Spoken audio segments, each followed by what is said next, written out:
Good evening. So tonight's video is going to be about the months in the Western Apache language. So you're wondering, why are we looking at the months in the Western Apache language? In looking at their months, the name of their months, we can learn a couple of things about the Navajo names of the months. Um, Again, the Western Apache is basically like a linguistic cousin to the Navajo language.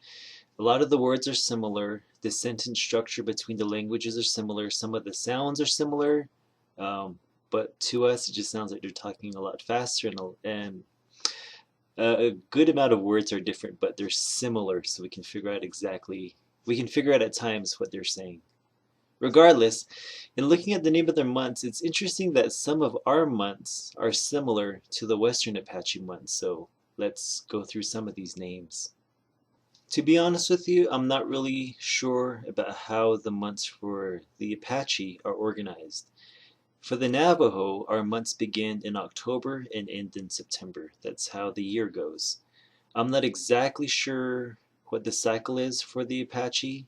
Regardless, I'm gonna do the months the way we would in the Navajo calendar, starting with October.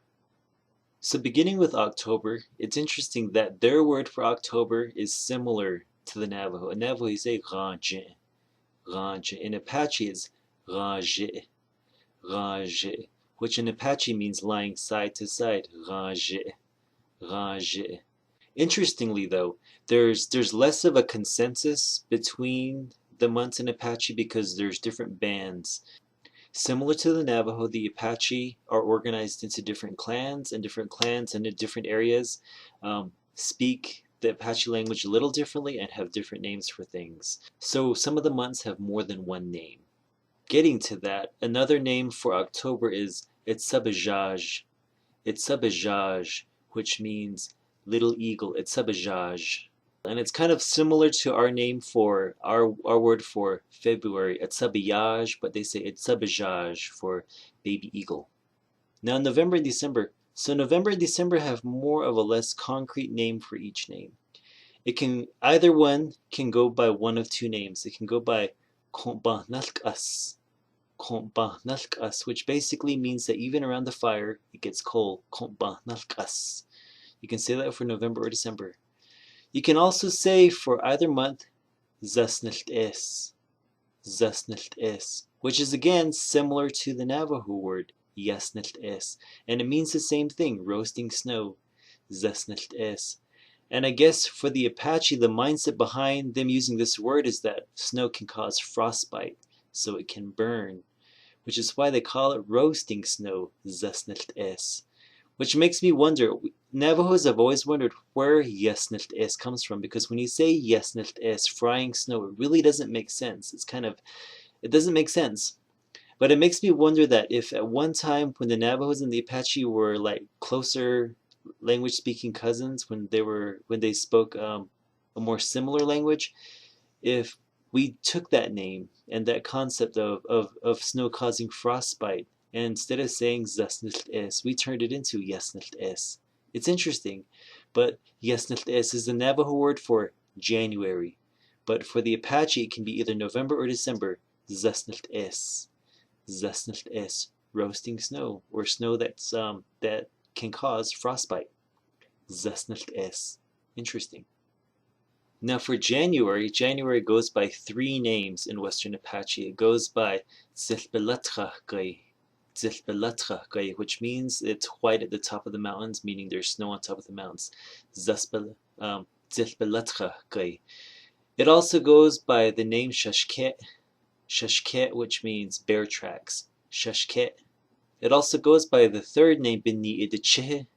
Dinék'ehjí means the face turns red, probably because it's so cold that your face turns red. Dinék'ehjí. So it goes by those three names for the month of January. Now for February, you can say Mushchi, which means a hooting owl. Mushchi. Some people say Bushchi for hooting owl. And again, there's variance between the language. One region may say Mushchi, another region may say Bushchi. It really depends on, I guess, what part of the Apache reservation you're from. Now, this makes me wonder because our month for March is Woj'id, which means like an eaglet's cry.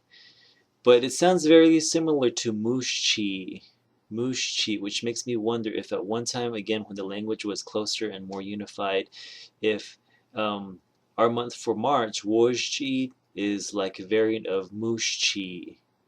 Makes me wonder. Now another word for February in Apache is Muhunjed, which means the owls are headed to bed early. Muhunjed or Buhunjed, depending on what part of the Apache reservation you're from. Either Muhunjed or Buhunjed. Now for the month of March, some people will say Nutshell, which the Apache, the suggested translation for that word means the buds are swelling again, nutshell. And then some people will say it nutshell, nutshell. So there's little variance in how this word is said. And then some people call it Dinék'ehjí for March or April Dinék'ehjí, which means people are getting sick again, Dinék'ehjí. And for those of us who are Navajo, a lot of these words, we can understand them. They make sense to us. So our word in Navajo for April is t'anchil, which to us means little leaves, t'anchil. But it's very similar to the word here, nutshell, for the Apache word for either March or April, nutshell. So interesting how it's very similar. Also for April or May, depending on what part of the Apache reservation you're from, some people will say it's nacho, which means the leaves are getting big. It's nacho. Or some people will say it's nacho. Same thing, the leaves are getting big. Nacho. Now this word is similar to our word for May in Navajo, t'anso, big leaves. So again, it's interesting to see the similarities between our language and the Apache language. And again, there is no general consensus. So some people for May will say itsahashke, which means like angry eagle. Itsahashke. For those of us who are Navajo, that word makes sense to us, or a lot of these words do. Itsahashke, May. Keep in mind though that some people can also use that for the name September. Itsahashke. Now, as we had mentioned when we were going over the Apache word for October, a word for June is itsabajaj. Itsabajaj, meaning little eaglet. Itsabajaj. Now, we'll get into it later, but June actually has even more names, but we'll get to that in a few minutes. Now, for July, how we had mentioned earlier in January, where the word for January can be Dinék'ehjí. For July, you say Dinék'ehjí, July. The phrasing here, again, the face turns red, but it's suggestive that the fact that your face turns red from eating ripe fruit.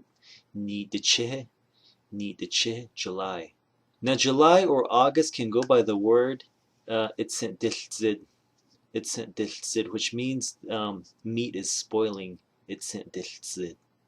Now, the word in Apache for August is very similar to the Navajo word. So for August, you say benest'antz'ose, which again means slender harvest. Benest'antz'ose, which is like benest'antz'ose in Navajo. Very similar word for August in terms of Navajo and Apache. It really depends on what part of the Apache reservation you're from, because some people may say benest'antz'ose, or some people will say inest'antz'ose. So it really depends on where you're from and where the family that you're living with, how they speak and the words that they use. And as I had alluded to earlier, for June, all of those words for August can also be used for June as well. So there's not as much consistency between the months because it can differ between family groups and what part of the reservation you're from. So all those words can also apply to the month of June as well. Now earlier when we talked about May, itsahashke, that's the word for May. It is also the word for September, itsahashke, angry eagle, itsahashke. But also, one of the Apache words for September is similar to the Navajo word, Binist Ancho, which means the big harvest, Binist Ancho. Or it might even be pronounced Binist Ancho, depending on what part of the Apache reservation you're from, which is very similar to how you say it in Navajo, Binanantso.